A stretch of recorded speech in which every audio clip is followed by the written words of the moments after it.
이 시간에는요, 주님이 높이시는 사람이라는 소망을 가지고 함께 말씀 나누겠습니다. 사람에게는 저마다 자랑거리가 있죠. 그 나름의 자랑거리가 없는 사람은 죽은 사람이라고도 말할 수 있습니다. 다만 스스로 가지고 있는 자랑거리를 스스로가 모르고 있을 뿐입니다. 밭에 감추어진 보화도 사람이 그것을 모르고 있으면 그 보화는 값어치가 없는 것입니다. 자신이 가지고 있는 소중한 가치를 모르기 때문에 부끄러운 사람이 되고 자랑거리가 없는 그런 사람이 됩니다.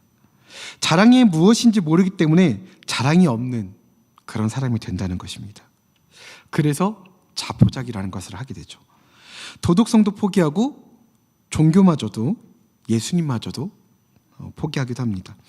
인간 존재 자체를 부정하고 자신을 포기하게 되고, 그리고 마치 키 없는 배와 같이 위험한 길로 가기도 합니다. 그저 되는 대로 살아가게 되는 것이죠. 진정한 자랑은 우리 마음 안에 꼭 필요한 것입니다. 진정한 자랑은요, 떠드는 마음이 아닙니다. 나타내고자 하는 마음도 아니고요, 교만하지 않은 조용한 긍지, 곧 존재의식의 발로라고 할 수 있습니다. 성경에서는 자랑을 두 가지로 나눠서 말씀하고 있는데요, 세상적인 것과 신령한 것, 이렇게 두 가지로 나눠서 말씀하고 계십니다.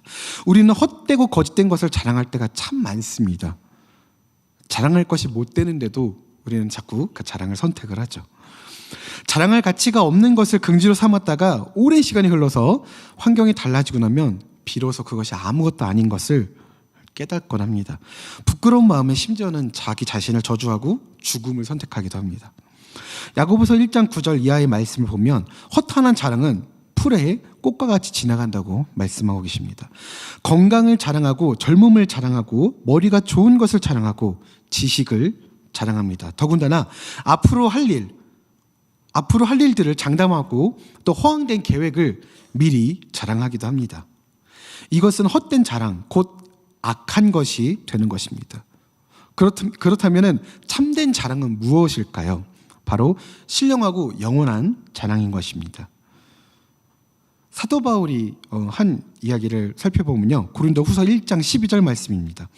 우리가 세상에서 특별히 너희에 대하여 하나님의 거룩함과 진실함으로 행하되 육체의 지혜로 하지 아니하고 하나님의 은혜로 행함은 우리 양심이 증언하는 바니 이것이 우리의 자랑이라. 진실함, 거룩함, 도덕적 정결, 순결은 바로 자랑거리입니다. 나 자신에 대해서 최선을 다했다고 하는 진실함은 자랑거리지만 아무리 큰 것을 이뤘다고 해도 거룩함을 잃어버린 자랑거리는 자랑거리가 되지 못합니다. 그것은 오히려 부끄러운 일이라는 것이죠. 아무리 돈을 많이 벌었고 아무리 성공을 했다고 해도 진실함을 잃어버리면 생명을 잃어버린 것과 같습니다. 자기의 자기의 노력, 자기의 의지에 매이지 않고 은혜로 행하는 것만이 참된 자랑임을 사도 바울은 고린도후서 1장 12절을 통해서 강조하고 있습니다. 또한 더 진정한 자랑은 주님께서 나를 높여주시는 자랑입니다. 하나님께서 주신 것을 내가 노력해서 얻은 것으로 착각해서 잃어버릴 때가 참 많다는 것입니다. 저도 제 삶 속에서 그런 실수를 많이 저지르곤 합니다. 아니, 그런 죄를 많이 범합니다. 아무도 저를 몰라주던 시절이 있었습니다. 물론 지금도 아무도 저를 모르지만 음악적으로 성공을 하고 싶을 때가 있었습니다. 정말 악착같이 공부했고요, 습작을 했고요, 연습을 했었고 여기저기 정보가 있던 없던 가서 문을 두들겼었습니다. 아무런 인맥도 아무런 연고도 없었던 저는 정말 악착같이 덤벼들었습니다. 그러다가 예기치 못한 기회들이 열렸습니다. 아니, 그런 기회처럼 보였습니다. 어렸을 때 주셨던 꿈이 있어요. 그리고 그것이 중학교 2학년 때 굉장히 선명하게 이제 저의 비전으로 비전이 되었는데요. 바로 그 비전이 이루어지는 순간이었습니다. 그건 그야말로 정말 환상이었습니다. 하루에 4-5군데씩, 많을 때는 7군데씩 공연을 다녔고 최고의 뮤지션들과 호흡을 같이 했습니다. 고급 승용차를 탔고요, 고급 호텔에서 좋은 룸에서 VIP로 대우와 대접을 받았었습니다. 그리고 CCM 내에서도 최고의 찬양 사역자들과 함께 할 수 있었고 또 방송 출연도 많이 했었습니다. 혹시 방송에서 저 보신 분 계신가요? 없으시죠? 역시 헛된 것입니다. 제가 얼마나 홍보를 하고 PR을 했겠습니까? 그렇게 잘 나가는데요. 가는 곳마다 가는 사람마다 제가 입을 열어서 깨알을 자랑을 했습니다. 그 정도는 아니고 그냥 그런 거지. 아니야 별거 아니야. 깨알 자랑을 했습니다. 그러던 어느 날 국내 최고의 회사, 최고의 뮤지션들과 호흡을 맞출 수 있는 기회가 눈앞에 다가왔습니다. 쉽게 말하면 제가 사랑하고 존경하고 너무나도 좋아하는 걸그룹이 있는 소속사에서 함께 일하게 됐다는 이 정도의 표현인 거죠. 확 와닿으시죠? 네. 그야말로 진짜 이건 살아있네 이런 분위기였습니다. 물론 근데 저는 이제 그 프로듀서고 작곡가였고 이제 세션이었기 때문에 가수들처럼 눈에 이렇게 보이거나 그런 건 아닙니다. 그래서 눈에 보이는 것이 아니기 때문에 잘 모르시는 분들은 그 정도 가지고 성공이라 말할 수 있나 이렇게 이야기하실 텐데요. 해보시면 압니다. 제가 올라갔던 자리 아무나 함부로 올라갈 수 있는 자리가 아니었습니다. 쉽게 내어지는 자리가 아니었어요. 그 자리에 올라가려고 어마어마한 재산을 투자하고 어마어마한 접대를 해야 하는, 그렇게 해서도 올라오기가 힘든 자리였습니다. 근데 저는 실력 하나로 올라갔으니 얼마나 자부심이 컸겠습니까? 그야말로 국내 최정상이라는 칭호를 가진 사람들과 함께 했었습니다. 저에겐 감격스럽고 감동스러운, 정말 주님과 함께하는 그 못지않은 하루하루였습니다. 최고와 함께 다니니까 저도 최고인 것 같았고, 최고와 함께 일하니까 정말 이 세상 부러울 것이 없었습니다. 다들 부러워했죠. 사람들의 시선이 달라졌고요. 사람들의 대우가 달라졌어요. 예전에 제가 전화하면 그래, 그래서 그래, 그럼 잘 지냈니? 그래, 뭐 먹고 사냐? 이런 전화였다면, 이후에 저의 대화는 여보세요? 그래, 무슨 일이야? 아니야, 그냥 심심해서 전화했어요. 그래, 어떻게 잘 지내지? 그래. 일 있으면 연락하고. 대우 자체가 여러분 느껴보셨습니까? 그런 대우요? 내가 전화 한 통화했을 때 따라랑 한 번 없이 그냥 받는, 그냥 뜨면은 이렇게 그 핸드폰에 이용석 뜨면 바로 받는. 요즘엔 그런 게 없어요. 요즘엔 이용석 전화사 뜨면 받질 않아요. 우리 친구들이 받질 않아요. 이런 대우, 이 시절 딱 좋았던 건 요거 하나인데. 그러나 저의 현실은 그대로였어요. 이렇게 승승장구하고 했지만 저의 현실은 그대로였어요. 그리고 저는 사실을 직시하게 되었습니다. 함께 일을 하면 할수록, 그 최고의 사람들과 함께 일을 하면 할수록 그 사실은 더욱더 명확해졌습니다. 왜 그랬냐면, 제가 쫓았던 신기루, 제가 쫓았던 그 성공은 하나님께서 원하시는 게 아니시라는 것을 제가 깨달았습니다. 저의 첫 번째 이야기, 저의 성공의 이야기는 여기서 끝이 납니다. 최고의 자리에 올라갔다가 내려온, 굉장히 짧게 말해서 굉장히 하찮게 느껴지시는데 것 같은데요. 아닙니다. 자랑할 거 굉장히 많은데요. 새벽 6시가 돼도 끝나지 않을 3시간짜리 자랑입니다. 최고의 자리에 올라갔다가 내려왔습니다. 그 낭만과 좌절, 부끄러움, 세상의 비난, 그리고 죽음의 유혹은 정말 견디기 힘든 그런 저의 순간이었습니다. 믿었던 사람들, 그것도 제가 존경했던, 제가 그분들을 보면서 성장을 했는데 그분들로부터의 배신, 그리고 그분들로부터의 음모, 이용하려고만 하는 세상의 더럽고 치사한 마음과 방법들을 그 사역자들이 그것들을 통해서 저를 괴롭힐 때 저는 망신창이가 되고야 말았습니다. 더더군다나 제가 더 힘들었던 것은, 그때 저는 사랑하는 사람과 결혼을 앞두고 있는 상황이었기 때문에 저는 더없이 힘들었습니다.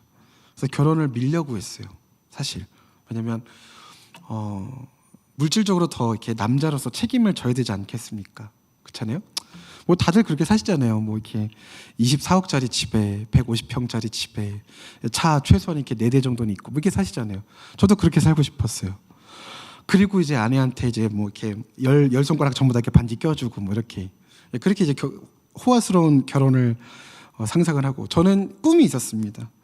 예술의 전당에서 결혼을 하는 거였어요. 공연을 하면서. 그러니까 얼마나 욕망이 컸겠습니까? 근데 실제로 또 결혼할 때 공연을 했어요. 제 결혼식은 3시간짜리였습니다. 네, 3시간 동안 결혼을 했어요. 그런 결혼식 보셨습니까? 그 욕망을 못 버리고 결국에는 공연을 했습니다.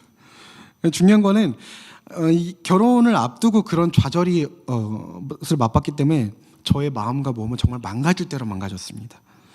아무리 하소연을 해도요, 듣는 사람이 없더라고요. 아무리 하소연을 해도요, 오히려 듣는 척하면서 그것을 역이용하는 사람들이 제 주변엔 더 많아졌었습니다. 제가 자랑했던 것들이 오히려 제가 가장 증오하는 것들이 되는 순간이었어요. 내가 무엇을 위해서 살고 내가 무엇을 위해서 자랑을 했었는가? 주님, 이 작은 성공의 눈이 멀어서 착각의 늪에, 착각의 속에 빠졌던 저를 용서해 주시옵소서라고 회개하면서 주님 앞에 나갔습니다. 전도서 1장 1절의 말씀이 그렇게 마음에 와닿을 수가 없었어요. 전도자가 이르되 헛되며 헛되고 헛되니 모든 것이 헛되도다. 주님, 내가 허탄한 것들을 자랑했습니다. 야고보서 4장 16절 말씀처럼 너희가 허탄한 자랑을 하니 그런 자랑은 다 악한 것이라. 그래서 고백을 했습니다. 이제 저의 자랑은 오직 예수님 한 분뿐입니다. 이때는 정말 혈기가 왕성했습니다. 세상을 씹어 삼킬 정도의 용기와 패기도 있었습니다. 그리고 아직도 그 혈기가 살아남아서 가끔 실수할 때가 있어요. 그리고 또 실수하고 나서 밤잠을 설치면서 후회를 합니다. 내가 왜 그랬을까? 예, 맞습니다. 우리는 때로는 내 자랑의 문제로, 자존심의 문제로, 눈에 보이지도 않는 자존심 때문에 내 인격을 버릴 때가 너무나도 많습니다. 교만의 눈이 멀어서 그 순간 참지 못하고 화를 내기도 합니다. 그러나 우리는 잠언 16장 32절의 말씀을 꼭 기억해야 됩니다. 노하기를 더디하는 자는 용사보다 낫고 자기의 마음을 다스리는 자는 성을 빼앗는 자보다 나으니라. 이 말씀을 꼭 기억해야 합니다. 자랑, 이 싸움은요 생각보다 굉장히 치열합니다. 이건 어떠한 전쟁보다도 굉장히 잔혹합니다. 로마서 7장 22절에도 이 싸움이 얼마나 치열한지가 잘 기록되어져 있는데요. 내 속사람으로는 하나님의 법을 즐거워하되 내 지체 속에서 한 다른 법이 내 마음의 법과 싸워 내 지체 속에 있는 죄의 법으로 나를 사로잡는 것을 보는도다. 오호라, 나는 곤고한 사람이로다. 이 사망의 몸에서 누가 나를 건져내랴. 우리가 하나님의 법을 따라서 살고 그 말씀대로 살고 싶어도 우리의 죄성이 나를 자랑하게 만들고 나를 자꾸 교만하게 만든다는 것이죠. 그래서 하루에도 수십 번, 수백 번 이 마음의 전쟁을 치르곤 합니다. 우리를 속이는 것의 정체, 이것을 우리가 잘 알아야 합니다.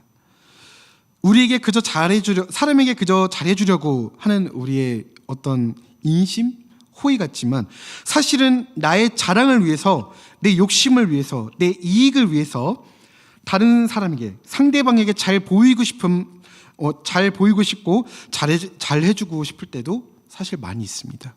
하지만 그것을 호의로 가장하죠.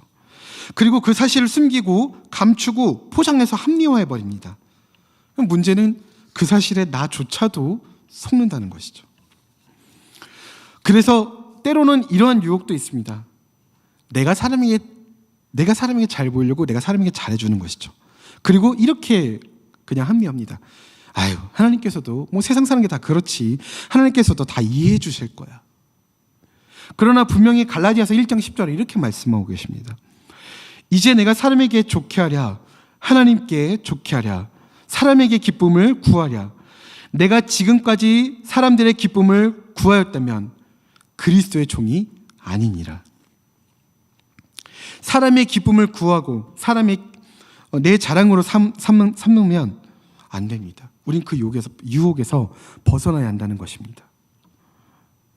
그러면은 우리는 교회에서 전도하고 선교를 많이 하지 않습니까? 그러면 이런 것들은 좀 자랑을 해도 될까요? 아닙니다. 우리가 복음을 증거한다고 할지라도 그것 또한 자랑할 것이 아닙니다. 복음을 전한 것까지도 우리가 자랑할 것이 아니라는 것이죠. 고린도전서 9장 16절에 이 말씀이 기록되어져 있습니다.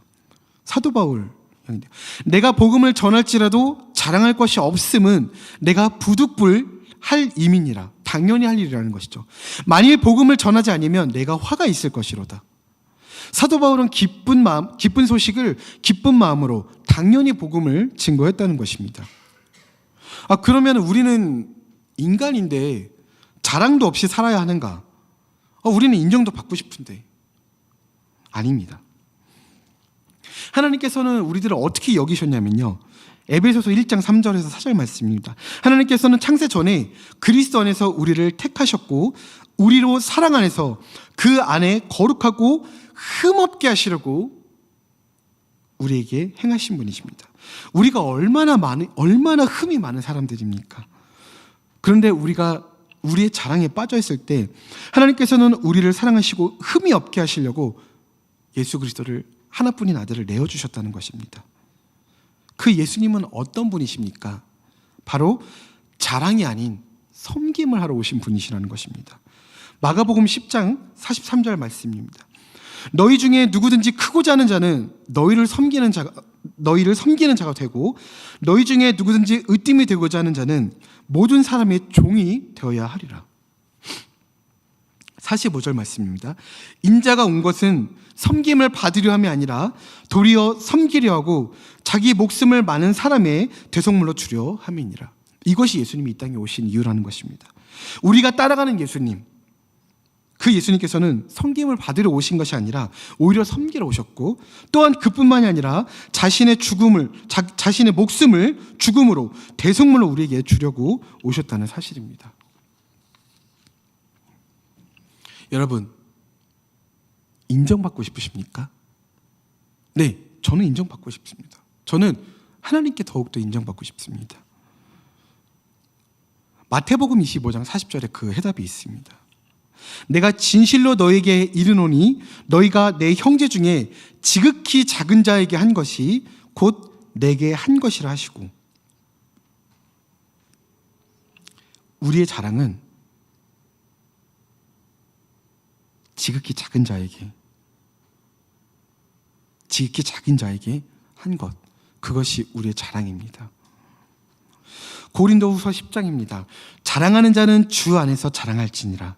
옳다 인정함을 받은 자는 자기를 칭찬하는 자가 아니요 오직 주께서 칭찬하는 자라는 것입니다. 사랑하는 성도 여러분, 그리스도 안에서 자랑할 것이 없습니다. 내 자랑마저 모두 다 주님께 반납해야 하는 것입니다. 이제 자랑할 것이 있다면 오직 그리스도의 은혜뿐입니다. 예수님께서 내게 베푸신 긍휼과 인내하심과 능력만을 자랑하며 살아가야 될 것입니다. 그러면 주님께서 그리스도께서 주시는 신령한 자랑과 은혜가 넘치게 될 것입니다. 우리가 우리의 자랑을 모두 다 주님께 내어 맡길 때 우리의 전부 되시는, 우리의 자랑 되신 하나님께서, 그 주님께서, 내가 나를 높이지 않아도 그 주님께서 우리를 높여주실 것이라는 것입니다. 허탄한 곳에서 내려오십시오. 그리고 교만의 자리에서 지금 당장 내려오십시오. 그리고 오늘 본문 말씀을 붙들고 살아가십시오. 야고보서 4장 10절 말씀, 오늘 본문 말씀입니다. 주 안에서 낮추라. 그리하면 주께서 너희를 높이시리라. 우리 주님께서 높이시는, 우리 주님께 붙들림 받는, 우리 주님께서 자랑스러워하시고 우리 주님께서 자랑하실 만한 그러한 우리 주님의 자녀가 되어지기를 예수님의 이름으로 소망합니다. 갈보리 산 위에 다시 한번 우리 찬양하시며 나가겠습니다.